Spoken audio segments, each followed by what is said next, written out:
Imagine you wake up and the first thing that you do is you check the time like normal. You're scrolling on social media for a little bit, scrolling on Instagram, and you hear a rustle beside you. And you look over and nothing surprises you. And to your left, next to where you're sleeping, you see your beautiful significant other, your beautiful girlfriend, your beautiful wife there. And she greets you, and you both get to talking in the bed in the morning. And you know that you have to go to the gym. And funny thing is she knows that you have to go to the gym too. But she doesn't want you to leave. You're her husband. She'd miss you. She loves you.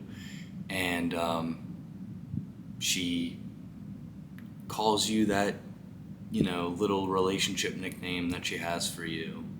And she asks you to stay with her and to skip the gym today and to just hang out with her. And you end up doing it.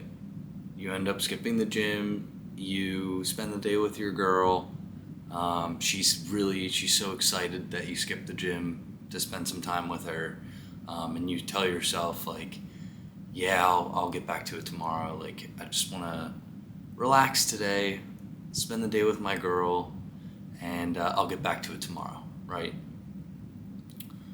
But then day 2 and day 3 go by, and the same thing happens. And you skip then, and it keeps happening, and it keeps happening until you look back a year later, and you look in the mirror, and you're not the same motivated, disciplined, buff guy that you were before. And this body that you worked so hard and strived for to attract her in the first place, you notice is lacking now. And it's hard to say no to your wife in those situations, or your significant other, your girlfriend, because before you were in that relationship, you had the body, you were going to the gym every day, you had the discipline in your heart to do it. You were improving yourself constantly, getting attention from girls. You were more confident. But now, once you actually were in the relationship or in the marriage, now you got the girl, right? You won. You won the relationship. Now you're happy with her, and what else is there really to do from there? So why does that mindset of winning, of wanting to win her over, kind of did go away over time or disappear? And I think it just all comes down to human psychology. Humans, we're hardwired to, once we accomplish something big, like it all comes back to the mindset of, let's say you hit a milestone in your life and you get a career that you wanted, or you get the house that you wanted. There's like a want to celebrate, and then eventually you just keep celebrating and celebrating, and you don't work harder towards another goal, and it just kind of becomes stagnant, right? Like it just kind of becomes the norm. And it kind of reminds me of one of my old relationships. I was with this girl for about 3 or 4 years, and we were both into video games back then. We both watched anime, and we both had a lot of the same overlapping hobbies. And a lot of our days spent together would be, when I wasn't at school or when I wasn't at work, I would literally drive to her house, and we would lay in her bed after making food, or we had went to Wawa and gotten food, and our whole hangout would just be us laying in bed together, eating food, watching movies, being intimate. It was like, your classic like Tinder hangout, but every day. And it was just, it eventually kind of just became the norm. And back then I wasn't, as driven as I am now, obviously. So it kind of just, that's how I was perceived in the relationship.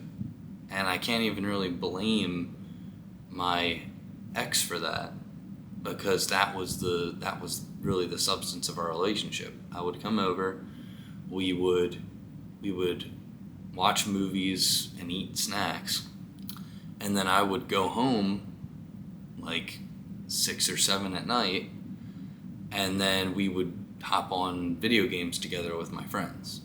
So it was kind of just like the same old. I wasn't really as into the gym back then as I was now. I didn't have like, this YouTube channel or this business that I'm building. And I just wasn't as ambitious back then as I was today.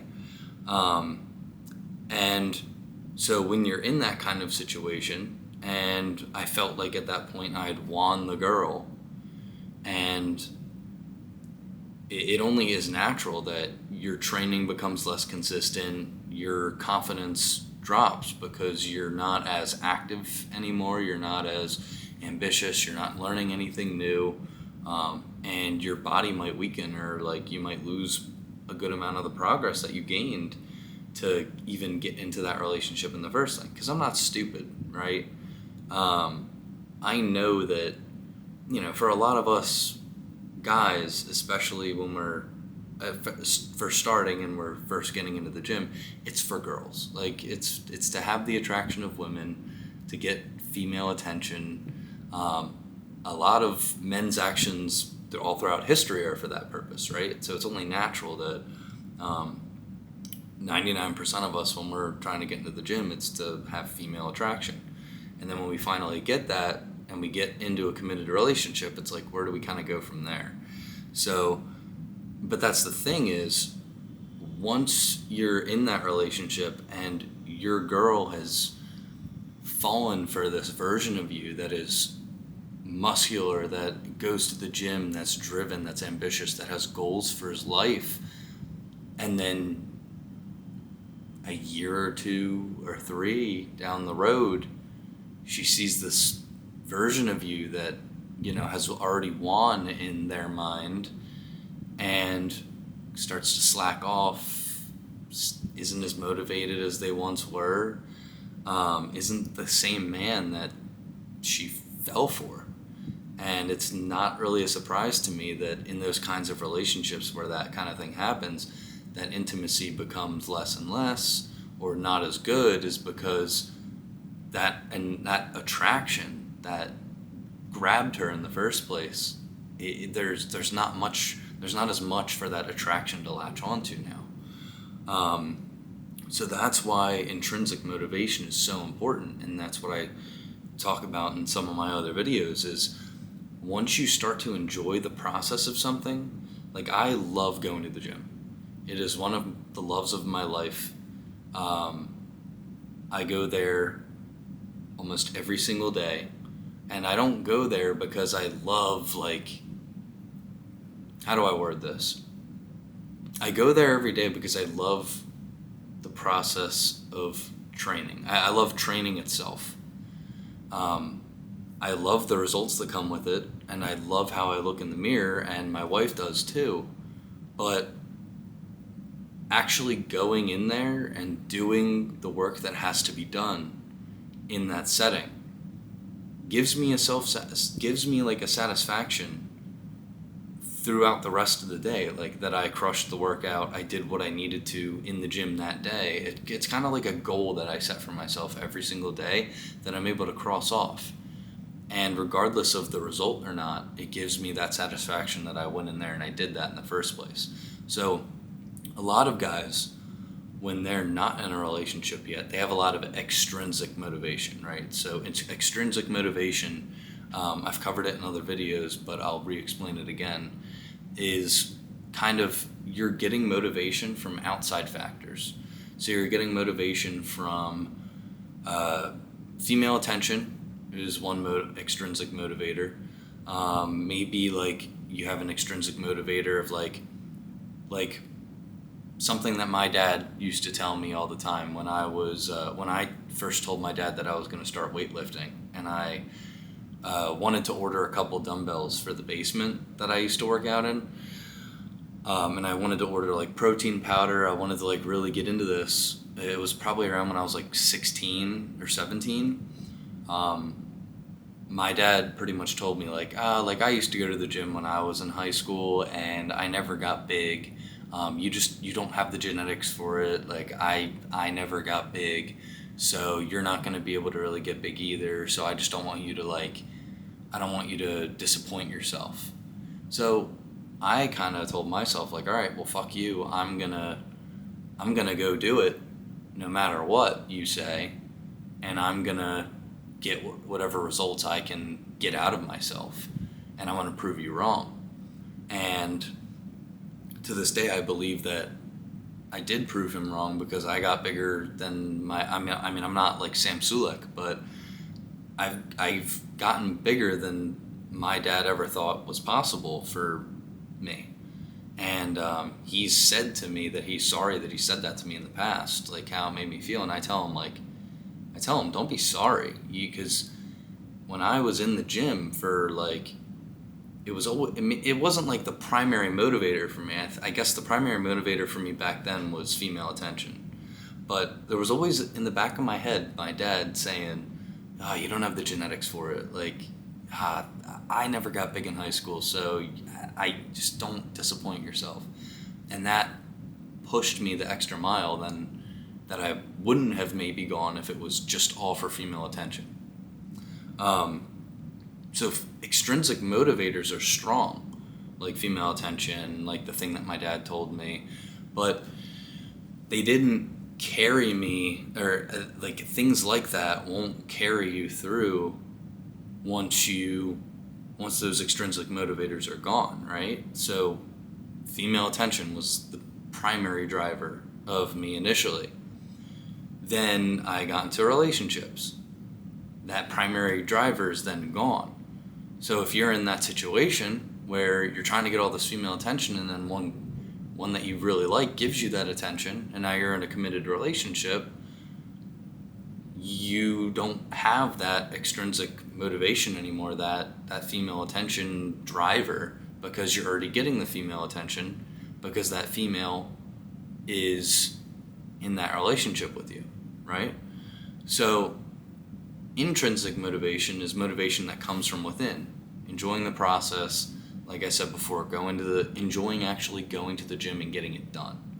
So that's gonna be what carries you throughout your entire relationship, and what has carried me and had me stay consistent, even when I wake up and my wife's being all adorable and she like calls me that nickname she loves to call me, and she's like, "Oh, just stay in bed, like skip the workout." Like, that's why I tell her no, and I go to the gym anyway, because if I'm gonna be real for a minute,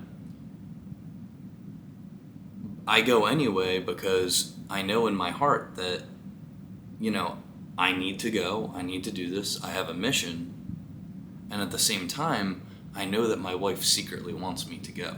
Your girl that you're in a relationship with that is begging you to stay home and skip the gym, she's secretly in the back of her mind, she'll never admit it to you, but she really wants you to actually go and tell her no. Because that shows that drive, and that shows that ambition that wasn't there before, or that was there before before you were in a relationship. That's the same ambition that she saw that made her attracted to you, and it's good. It's maintaining that body that she was attracted to. So when your drive and that body that you created is still there, like, I'm gonna give you an example, like, that feels good as hell. So just over the weekend, it was Memorial Day. On I think it was just yesterday. It was Memorial Day. And guess what my wife wanted me to do? My wife wanted me to skip the gym. I told her no. I went to the gym anyway. When I got home, I told her that she didn't know I had this like red, white, and blue like American flag tank top that I wanted to wear for Memorial Day, for when we like go out to the park or when we visit her family later. And she like texted me how hot it was, like that, like she could see me, like she was like imagining me in the tank top, and she like said it was hot. So I get home and I found the tank top, I put it on, and she's like looking at me like I'm like a steak ready to be like devoured. So like that feels amazing to me. Like that interaction, and like her texting me that it's hot, and like my wife texting me that, and then like looking at me like that while I'm like feeling good in this tank top, that feels better to me, and it should feel better to any guy than like if I had just stayed home and I lounged in bed and I had just been lazy. None of that would have happened. And if I had continued that behavior indefinitely, then I know my wife wouldn't have looked at me like exactly like that, because my body wouldn't be what it is now. And when you're in a relationship, it's not all about, comfort and what you want. It's you have a duty to be your best self for your partner. So I have a duty to say no to her wanting me to skip the gym, and I have a duty to her to go into the gym and be my best self for her, not just for myself anymore. So I hope this video helped you. I hope it gave you some good advice, or at least you can take something away from the stories that I told you. If you want more help like this, you can check out my other videos, or if you want more personal help from me, my link to my website's in the description below. You have it, and you to be great. Goodbye.